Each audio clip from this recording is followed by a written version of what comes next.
ARSJ, we entertain with family. Come catch the vibe. Miss Williams, I'm an actor and a writer. I'm from Delaware, born and raised. I live in Canada, California now. And God, that's tough. That's tough to answer. I'm a goofball. I'm a loudmouth. I'm a simpleton at times. Um, yeah, man. Yeah. I can see from your social media that you have so much personality and you're so much fun to be with. Oh, thank you. Thank you. I try, man. I try.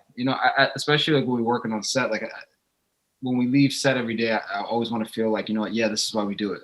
Like that feeling of satisfaction. And so I try to just kind of keep that energy there at all times. It works out. So where did your passion for acting come from? Like, what's the background story to that? So I was probably 5 or 6 years old, and we used to stay in Virginia Beach with my grandmother in the summer times. And one night I couldn't sleep and climb out of the bunk bed and go to the living room. And this is like the first time, probably the only time ever, where one of us cousins got up in the middle of the night and didn't get yelled at and sent back to bed. And my grandmother was up late watching a movie, and she told me go in the cabinet and get some little mandarins, which is funny because like until a couple of years ago, I always thought the mandarins were just like baby oranges that didn't finish growing. I was like, why are they doing this? And so my grandmother sat me in her lap and she was watching this movie, and she started explaining what was happening in the movie and the scene, what the characters were doing, what their motivations were. And I can put it into words now. At the time, I didn't realize what it was, other than the fact that she told me that was what acting was. And it just, the way she explained it, I loved it. I was like, I want to do that. And we always were watching movies all the time. It was sort of like our thing. So getting an understanding early on of what that process was, that it wasn't just like these people were just magically somehow on the TV. Like this is a job and a career and a skill. It really kind of set me on the path. And then in high school, when I started doing theater, I got bit by the acting bug real hard because I was really getting the experience of it and never looked back. So my grandmother, I contributed to my grandmother for sure. Wow, that's amazing. So what are some of your most memorable acting experiences early on? I remember doing, when we did West Side Story in high school, there was a show we did for a bunch of the local schools. Like, they go, all the high schools all go on field trips and come to see it. And I remember walking out on stage and getting this big applause. And it made me break character. Like I started smiling because I was like, holy shit, that feels great. But then I remember looking at the guy across from my scene partner, John Durr, and he was so focused and so locked in, it didn't faze him in the least bit. And I thought, wow, I was so excited about this thing out here that was happening with the audience. But what he's doing right there, that's where I want to be at. That's what I want. So that was a very pivotal moment early on. And then a little later on in the career, I would say doing like short films with Chase and Parker. We've done probably 7 or 8 at this point. We did one, American Fish Trap, where I got to dive very deep with the character. It's one of my favorite roles that I've gotten to play, and probably, from my perspective, my best work. But it's hard diving so deep with certain jobs. And then as you build your way up, you get smaller jobs, so it's not like there's not necessarily always as much room there to go deeper. And then after that, I would say, obviously, working with Denzel Washington, working with Leonardo DiCaprio, those experiences just massive. What are some lessons you learned from them? Not even speaking to them directly, but maybe just even observing them.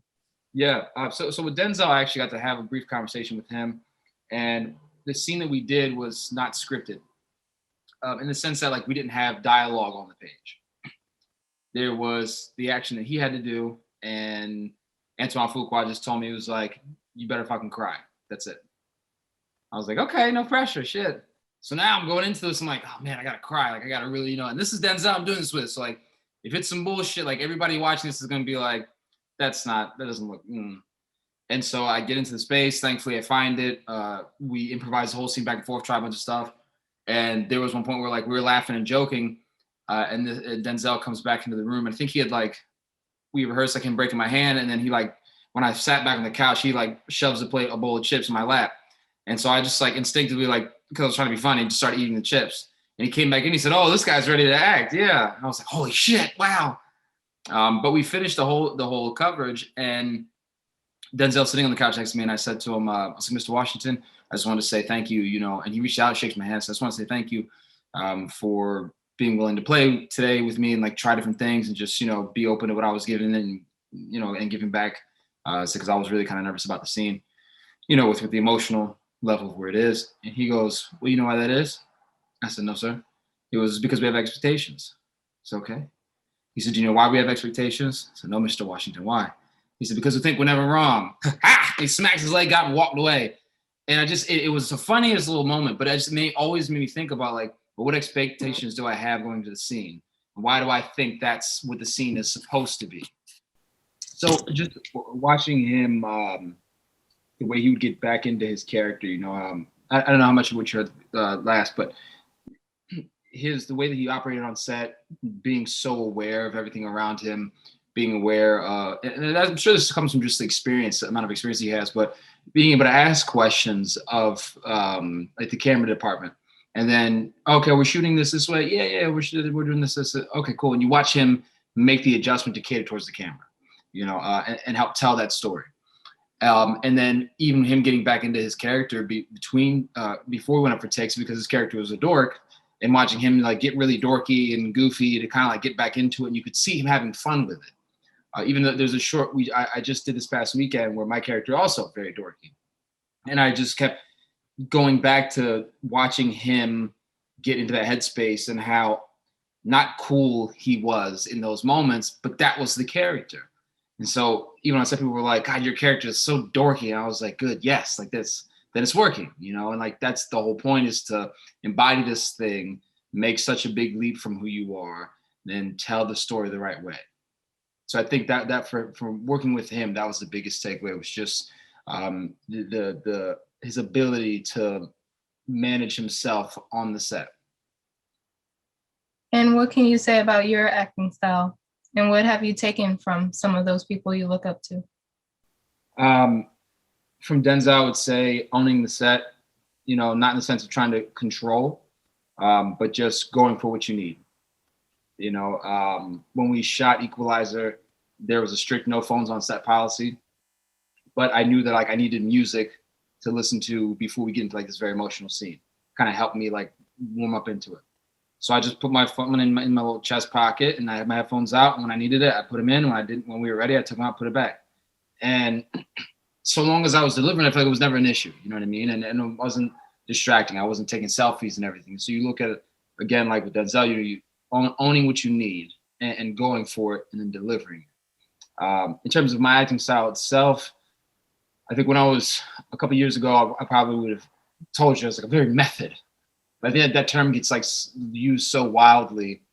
It's a combination of multiple things. We look at it as like we have a toolbox, So you have with this character, maybe it requires going a little bit deeper, or with this character, you have something like Meisner technique that you might lean in on. But they're all tools, and you use what you need for the job.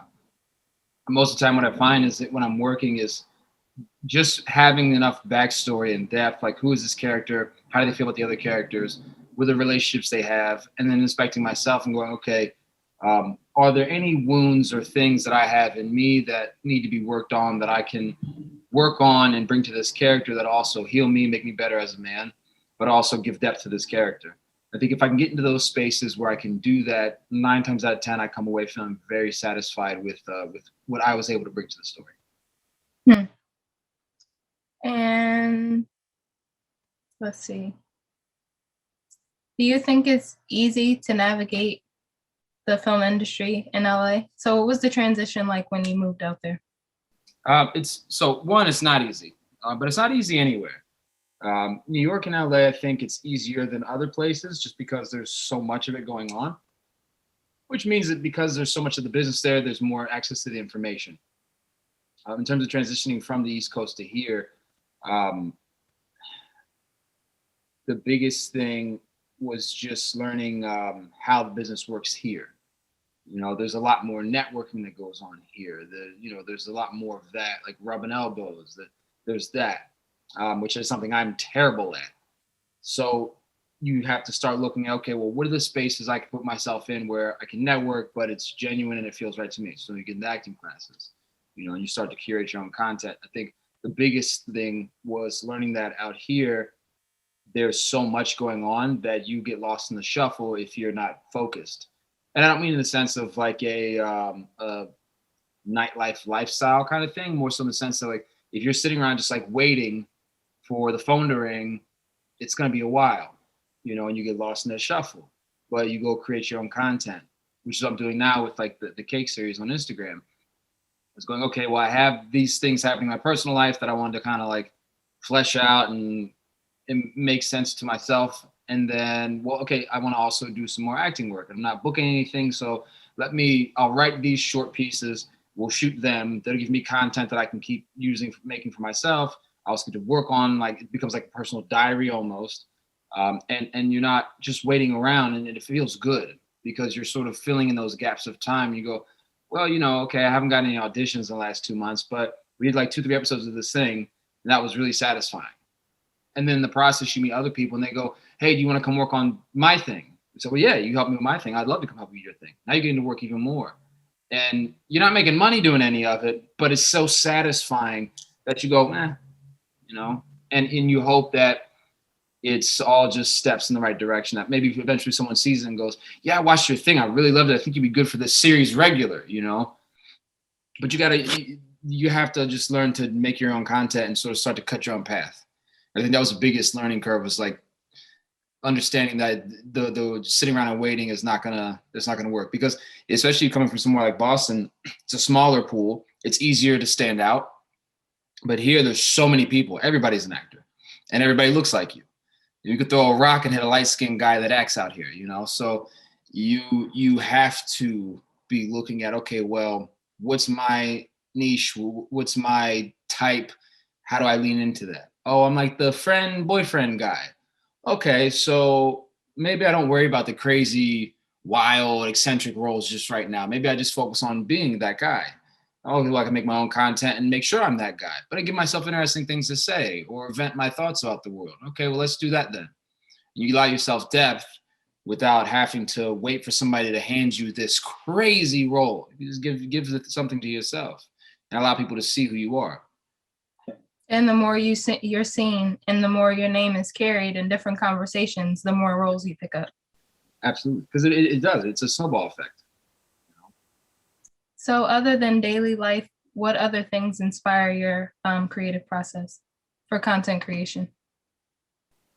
I'm a people watcher. So I think whenever I go out the house, I'm always sort of observing and trying to anyway, take in what's happening around me. How do certain people talk? Why do they talk that way? Why do they operate the way they are? And you sort of start to like write these stories in your head about this stranger that you're observing momentarily. So that's been a huge one, especially in terms of just like creating scripts and narratives. But then also, like, a lot of my friends here, we all do this thing, write or direct or act. And so you talk with them and sharing spaces with other creatives and supporting them, reading their work, listening to their ideas, hammering out story with them, watching their thing, going on set and helping them. Even now, like, I work as a PA a few days a week, and just being on sets that way and watching the process. So you're constantly getting fed little bits of new information all the time and working that creative muscle. So we're going to shift gears to the series. Let's see. Oh, first, let's back up. Let's talk about a day in the life. So you said you do some PA work a few days a week. What does that look like? It's cool. So when I first got into it, it was a lot more being on set. Now it's kind of transitioned more to me being like a shuttle driver, which on one hand, you're like, I kind of want to be on set more so you can see more and learn more. But I'm not going to lie, being in the shuttle van and you just kind of like drop people off and you park for a couple hours and just wait to be called. And I just read, which has been nice because I've been able to do a lot of reading. And that's so satisfying, because I think you read, the more you write, or the better you can write because of reading. What do you read about?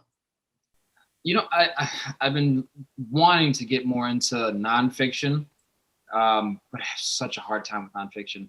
So like right now, I'm reading the second book from Tomi Adeyemi, The Children of Virtue and Vengeance. It's the sequel to The Children of Blood and Bone, which is both books are absolutely incredible and such easy reads. I cannot wait for them to develop both of those. And I know she's writing the third one now, but I can wait for them to be developed into a series or a movie. I just hope to God that that like she comes in to adapt the screenplay, because they just can't mess this up. Please, if anyone that sees it, please don't mess that up. So before we jump into the series of Tough Love, I want you to define what love is first, just basic love. Love. Oh man, basic love. Empathy. Empathy. You know, I think if you can be so present with somebody else's emotions, you can connect with them on that level, hear them, understand them, have compassion. That to me, that's love. And it doesn't have to be romantic. I mean, it can be platonic, it can be familial. You could love your cat, your dog, or a stranger, but it's just a matter of having that empathy for someone outside of your situation enough to slow down and forget about what you have going on for a second to give them the floor. So what inspired Tough Love, and what was that process like? So Tough Love was actually created by a husband and wife couple, Ronnie and Caleb Davis, two LA natives that we met when they were actually in New York working, making the first run of the show, which was Tough Love New York. They ran, I want to say 3 or 4 seasons, and then they had 2 season spin-off with Pillow Talk. And so from what I've talked to them about, it was them coming back to LA where they're from and wanting to continue discussing topics of love and topical issues in the Black community the way that they were in New York, but bringing it here to LA. And because there's just been so much that's gone on in the past year for our community, it really gave us a chance to, I think, vent a lot. You know, and for them, between them and the 9 other writers who wrote all 10 episodes of the season, being able to do that, but then for us as the actors to step into the shoes of those characters and get these views and these thoughts out. So where is it going next? Where do you see it going after this? Well, the hope is we do season 2, but it's up to the creators and the network at this point. So we're just kind of waiting to find out what the deal is there. But I hope that then the fans keep asking, and I would love to go back and shoot another season of it. So fingers crossed, hopefully we get to go back to it and I get to revisit playing Brian. So when you guys pitched it to the network, what was that process like? How did it go? Honestly, I don't know, because my interaction or involvement with Tough Love was strictly just from the acting side. Because I'd worked with them in the past, they reached out and asked me to do a chemistry with somebody. I only thought it was just them asking me to help out. So I was like, yeah, sure. And then we finished and like, oh, we want to give you the part. I'm like, oh, I thought you were just asking me to help. Like, okay, yeah. But that was all my involvement was literally just performing my character. That's it. So I'm not really sure what the process was for them in terms of pitching it to the network. Okay. And if you could describe yourself in 3 words, what would they be? 3 words. Whew.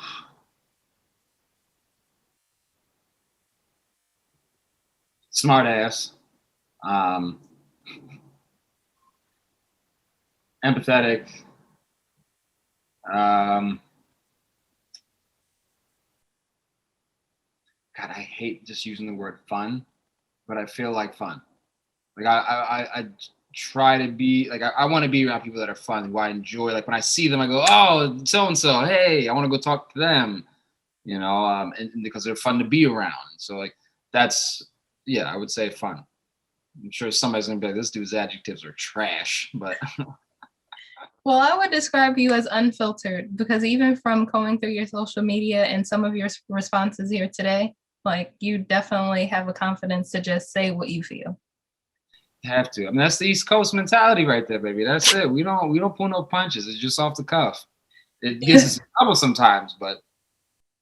Do you have anyone in your life that kind of motivated that, or were you like that your whole life? I think it's just a matter of all the people that I was around growing up. You know, my father, he used to always take me whenever he would go hang out with his guy friends. You my grandmother was this way. A lot of the women in my family are very straightforward. And just always being around that energy in my family, and my mother as well. She just, whatever she say, you're gonna hear it.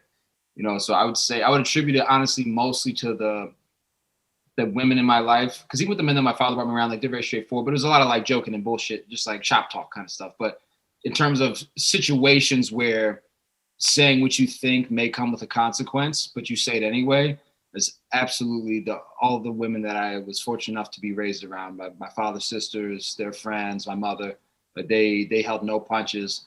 And when they were wrong, they owned it. And so I would say absolutely the women that I was able to be grown up around or raised around. And if there's anyone you could collaborate with or aspire to work with, who would it be? Oh man, it's a toss-up.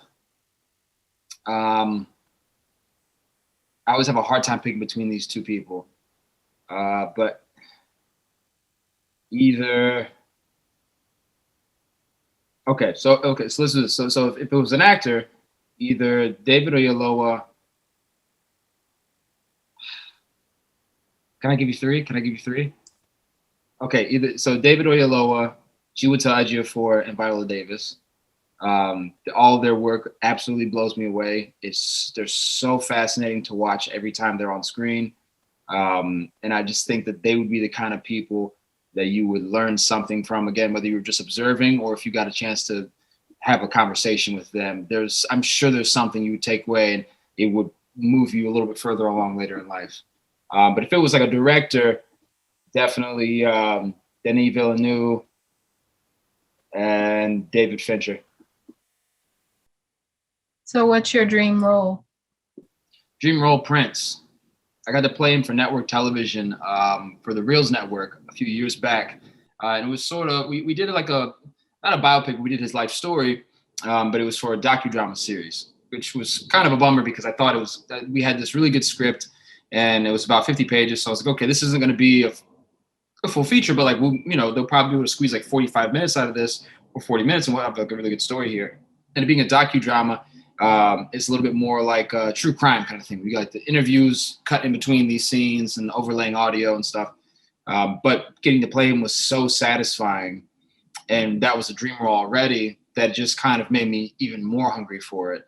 And thinking, especially seeing the success of movies like Bohemian Rhapsody or Rocket Man, Billie Holiday versus United States, you start to look at this thing and go, we're doing a much better job every time of doing these biopics.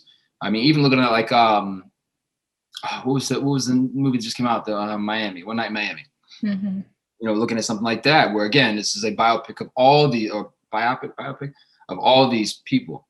And seeing the success of how these stories are told just makes me want to do it even more. And I'm so like on edge about it. Cause I'm like, I know somebody's going to do it soon. Like it's only a matter of time till somebody gets the green light from Prince's estate. But yeah, you can make the movie. I just want to be in a position as an actor to where somebody will let me go in an audition. And I'll be like, look, I've already done this before. Like, I'm not saying I'm the right guy for it, but I'm just saying I've practiced, That's amazing. So where can people reach you for social media? Where could they see any of your reels, see any content you have out there? So on IMDb, Lance A. Williams, you can find me right there. You'll see my big head, so you can't miss it. On Instagram at GoLanceGo or Twitter at GoLanceGo, but it's G0 Lance G0. Somebody had the regular GoLanceGo already, apparently. Well, it was great talking to you. Hopefully you make it big and we'll talk again. Thank you very much. I appreciate you taking the time. Talk to you soon.